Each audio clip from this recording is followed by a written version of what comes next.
Hi, good morning and welcome to today's session. This is the sixth and final session of the series, and this morning gives us an opportunity to hear what it's really like to study our qualifications by hearing it directly from some of our past learners. If you've missed any of our previous sessions, then you can view them on the One NHS Finance website. My name is Emily Osgood. I'm Head of Education and Professional Development at HFMA, and I will be chairing today's session. I'm joined today by Jonathan Gould and John Leiper, who will introduce themselves. The session will last no more than half an hour, including a Q&A session at the end. So if you've got questions, I would encourage you to pose your questions as they occur to you in the chat box. No need to wait until the end. But as I say, there will be a Q&A session as well. If your sound or visuals drop out during the session, then don't worry, the session will be recorded. And on that note, the sessions are going to be available on the One NHS Finance website shortly. So if you would prefer not to have your camera on, then by all means do turn your video off. So without further delay, let's begin. So we've got a couple of videos, first of all, from Claire Walsh and Jonathan. Jonathan's obviously joined us this morning, which is great, and can answer any questions or perhaps add to your video. And then John is here as well. So we'll start with Claire's video.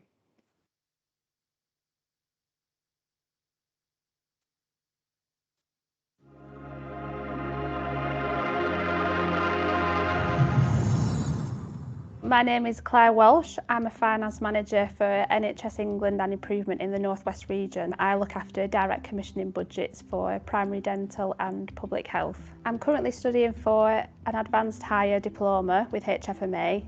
I've carried out 2 of the 3 modules so far. My reasons for studying with HFMA are that I've recognised HFMA to be a really supportive organisation throughout my career since I've been a graduate trainee, and used the publications and the website, attended events in the past and found it all to be really useful and really practical and really relevant. So the qualification just seemed like a natural next step. The qualification was really a way for me to feel like I've achieved something. I haven't studied for quite a long time, so to pick up the books and start studying again, it was really fulfilling to actually feel like I was learning something that applied to my work, but also achieving something at the end of it, and that was a really big plus point for me. I've really enjoyed the live sessions. Having different people from different backgrounds on the live sessions has given me different perspectives on certain things, and I think being part of those live sessions is a really key part of the qualification and just enhances my own learning, and being able to contribute to that and hear other people's perspectives from their own professional roles within the NHS. I've really valued that. In my day-to-day role, some of the things that I've taken from the qualification into what I would do on an operational basis is some of the wider understanding of non-financial issues, particularly around health inequalities. So part of the reading directed us to reports like the Marmot report and Wellness report, and that was really interesting.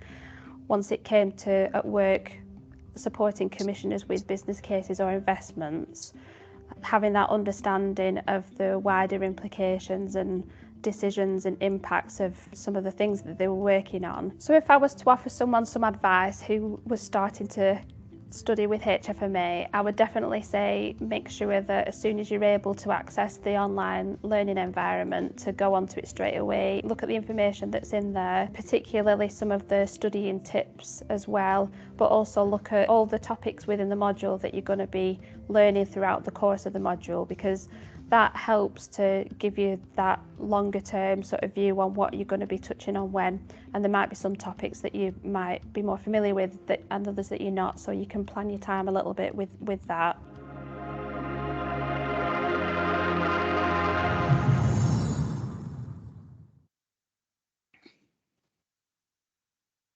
A nice brief video from Claire, and we'll go on to Jonathan's now.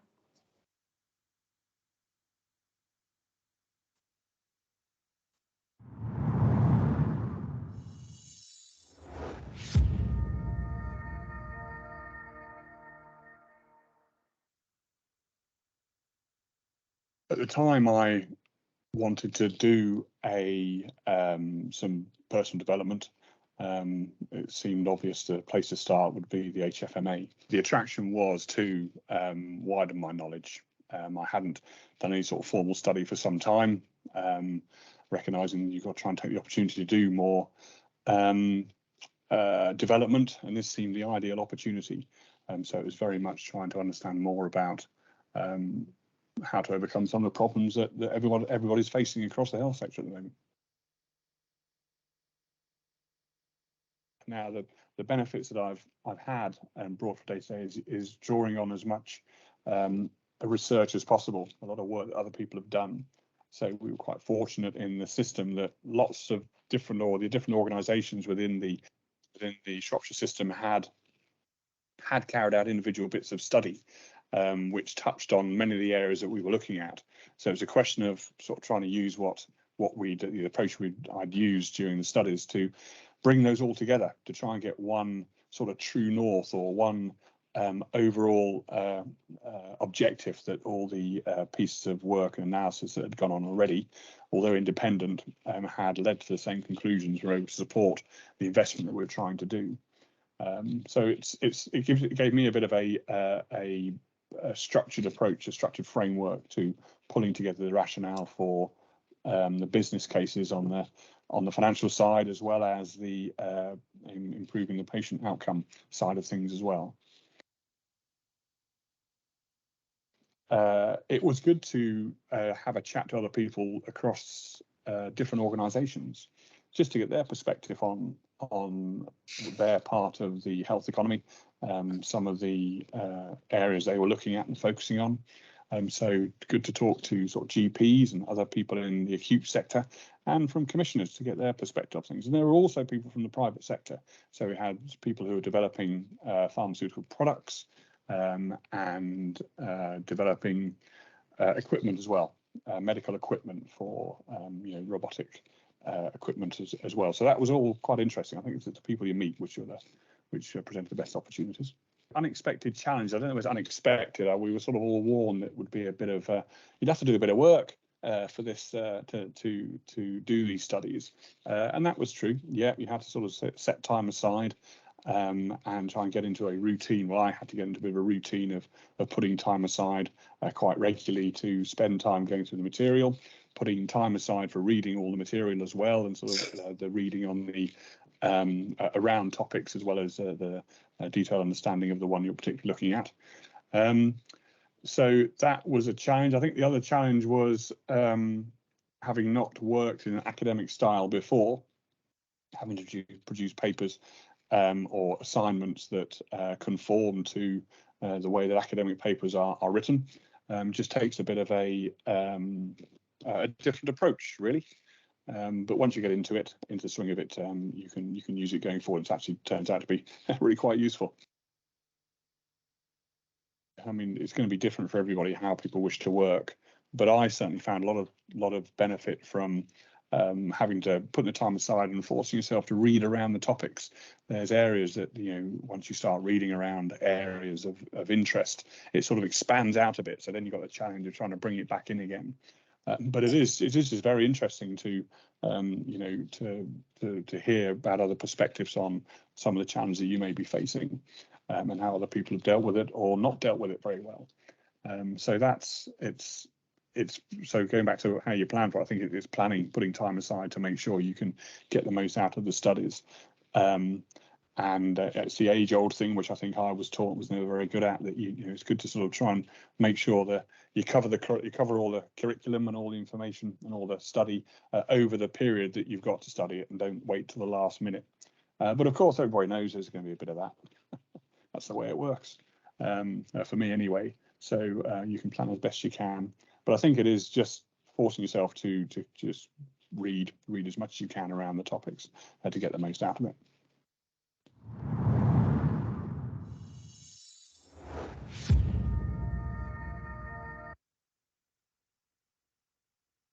Excellent. Another insightful brief interview with Jonathan, who is live with us. Any questions at this stage for Jonathan? you haven't got them now, that's okay.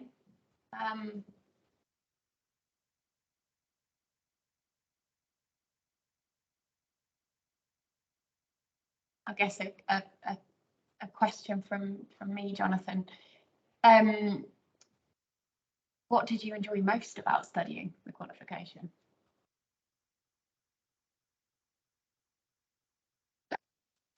The element of switching off from the day-to-day challenges, really. So everybody who I met on the course was intensely busy. I think everybody can recognise that. So to be able to basically give yourself another challenge, which is giving a different perspective, that was quite good. It sort of served as a bit of a release, I think. So even though you didn't relish the thought of having to sit down for a couple of hours and do, as I was saying, lots of reading, when you got into it, it wasn't so bad, and you sort of came away with a sort of fresh perspective, I think, of the sort of day-to-day challenges and time management that we're all having to face. Great, thank you. Can we move on to John, if there are no further questions just at the moment? John, did you want to just give us a little bit of background in terms of your experience and how you found it all? Yep.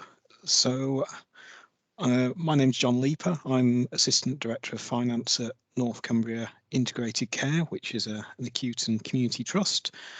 I've studied both the HFMA Advanced Diploma and gone on to do the MBA. So I completed the MBA a couple of years ago, obviously during COVID, so I've only just had the graduation ceremony, and there were some pictures in the magazine with some of the other learners and me on that, if you've noticed those. I started my journey right at the very beginning, so I actually piloted one of the modules for HFMA. I think it was September 2017, so I had to look it up. It seems a long time ago. So around that time in Cumbria, there were two NHS trusts. There was a sort of acute trust and there was a community mental health trust. And the word on the street was there was going to be a merger. So I was sitting in a role, a sort of head of financial reporting role, where I looked after the accounts and the auditors and the regulators and that sort of stuff. And I'm sitting there thinking, well, there's somebody else doing that job in the other trust, and there's not going to be two of us going forward. And it's the same for my colleagues in the other senior management roles. So you look around, and I knew the other managers, and you're thinking that they're all qualified accountants. They've all got similar levels of knowledge and experience. What can I do that will set me apart? So I saw this, HFMA were launching a qualification. I thought, yeah, that's something that I want to do. That interests me, and that hopefully will make a difference when the time comes for the interviews. So I piloted the first module, really enjoyed that, and then signed up to finish off the qualification. I think, yeah, there's a little bit of naivety from me when you sign up to the first module. You don't know quite what you're getting yourself in for. I was thinking back to my CCAB studying. I did that distance learning, and what it involved was me being sent 2 textbooks and me showing up to an exam 6 months later, and that was the extent of the interaction. Obviously the HFMA was not at all like that. There were live sessions, other learners on there. Obviously this was pre-COVID, so people were a bit anxious about how these recorded and live sessions would work. We didn't even turn our cameras on. Everyone was really scared. But obviously I think times have changed, and I had a bit of a catch up with some of the guys I did the MBA with maybe 6 months ago, and though we never turned our cameras on when we did the course, we all had them on when we had a bit of a Teams call to catch up. So things have moved on, and the interaction is much better now, I think, on the course. I suppose from my point of view, the chief nurse in the organisation is not necessarily the best nurse. The medical director is not necessarily the best at medicine. So if you're looking at an accounting role, just doing more and more technical stuff, that isn't going to be what makes the difference and allow you to progress in your career. I suppose like anything, it's it's building relationships with people and adding value. So I think some of the courses I did helped with that. I think the value in healthcare course and the idea of measuring outcomes rather than outputs was quite interesting. And I also found the personal effectiveness and leadership one very useful. If I'd been left to my own devices, I might have done the tools to aid decision making, because that would have been very suitable. I liked that sort of technical side of things, but luckily my manager at the time suggested I sort of looked at the courses that were more outside my comfort zone, and actually I think I got quite a lot out of that. So that would probably be a tip for any students in the future. Don't just do more of what you're doing now. Just have a look at some of the stuff on the periphery. That gives you the sort of things you need to broaden your skill set. I think probably the thing I found I got most out of from the courses was the other learners and their perspectives. So obviously the HFMA, there are a lot of accountants on the course, but they're not all the same as you. So there's people in different trusts, commissioners, providers, different areas of the country, regulators, auditors. They've all, you might think, oh, the answer is obviously this, but then you listen to the conversation, there's 3 or 4 other things that you haven't even thought of. And it's realizing that you might not pick everything up first go. It was very interesting. And then I completed the HFMA qualification, and at that time I was the first batch of people to complete that qualification. So then I was on the first intake onto the MBA. So I thought, I've got an advanced diploma, but nobody really understands what that means, whereas people understand what an MBA is. So again, I thought I'd keep going. By that stage, I did know what I was letting myself in for. I did know how much work was involved, but yeah, it's much like, I mean, I did my annual information governance training. I obviously was pleased that I'd passed it, but that took me a few minutes. Doing the amount of effort that goes into the MBA, that was hundreds of hours, and I was delighted to pass that. It's a different level of achievement. It's commensurate with the effort that's put in. So I think that's obviously there is a lot of effort to be put in, but the reward you get out at the end is, yeah, it's definitely worth it. So yeah, I think the probably the only comment I wish to come back to is utilising the contacts you've got in the NHS will help you through the course, and the people you're going to meet on the course. And obviously I'm still in touch with some of them, so I just wanted to end on that note. Lovely, thanks John. That's great, and a good question through from Sophie in the chat. I've done a BA Honours, and one of my worries is how difficult the step up to a Masters will be. Did you find the step up difficult, challenging, and what ways did you manage this whilst doing the course? Question to both Jonathan and John. Do you want me to take that one? Do you want to go first? Yeah, so I think when you do the course, it's sort of saying level 7 is all about critical thinking and analysis. So it's not about describing theories or how they work, it's about critiquing them. And that is drummed into you as you go through it, and that's what you get the marks for as you go. And actually, once you get into it, it's not that difficult. It is different to how a first degree, an ordinary degree, is structured, but actually the training is there, and it's the thing about a master's level qualification is the thought process. So what they're teaching you is the thought process, not various models or anything like that. So that was my perspective on that. Thanks, John. My take is the BA Honours. I think we did that, or I certainly did it without having much industry knowledge and not much practical experience to draw on.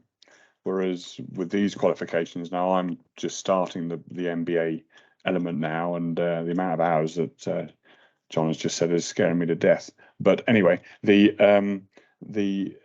you're doing this qualification now with quite quite a lot of practical experience to draw on, which when you do go through those elements of how to think through a particular issue or points of view and critique them, you do have a bit more to draw on. So I find the experience helps, but of course you just have to get back into the flow of doing the rigor of a bit of academic work and study. Thanks, Jonathan. Yeah, that's really interesting, actually, having the additional experience, you know, that makes a lot of sense. You can draw upon that. Excellent. Any other questions at this stage? Another one in the chat. How did you manage your study time and assessments? Did you spread this over a couple of nights a week during lunch breaks, or take study breaks during work time? John, did you want to pick that one up first? Yeah, so I suppose the course when I did it, it was sort of almost two phases. So there's the learning phase where you get your sort of online portal and the work that you need to do each week, and the online tutorial session. And yeah, I found that wasn't too bad. I tried to sort of get a few hours in maybe during the week and a little bit extra at the weekends if I needed to, and that sort of, there was a rhythm to it. You could see what was coming up. The whole course was listed on the portal, so I was able to sort of keep that one in check. And then you get to the end of that, and then you're into the assessment period, which in effect it's up to you to structure. So that one I found sort of, yes, I was sort of on my own to do what I wanted when I wanted, and that's where there's a danger of leaving everything to the end. But yeah, it's down to your time management and how you want to do it. Thanks, John. Jonathan, did you have anything to add? Just to recognise it's going to be different for everybody. I tended to try and spread it across the week, mainly in the mornings before going to work, because I was able to, and then pick up at weekends when assessment time came along and you had to sort of cram a bit to get it all done. But it's going to be a mix, and I suggest you just try different ways. But if you can get into a routine as quick as you can, that will help. Super, thank you. I know I've spoken with previous learners who have been on their way to work or out on a walk and have plugged their headphones in and been able to listen to the text, and actually that seems to have worked well. Previously she'd be listening to podcasts. She was then listening to her reading material for the next live online session. Just a good way of sort of managing time. Right, I think that's probably all we've got time for in terms of questions this morning. There's just a couple of quotes here, some feedback from students. I won't read it all out.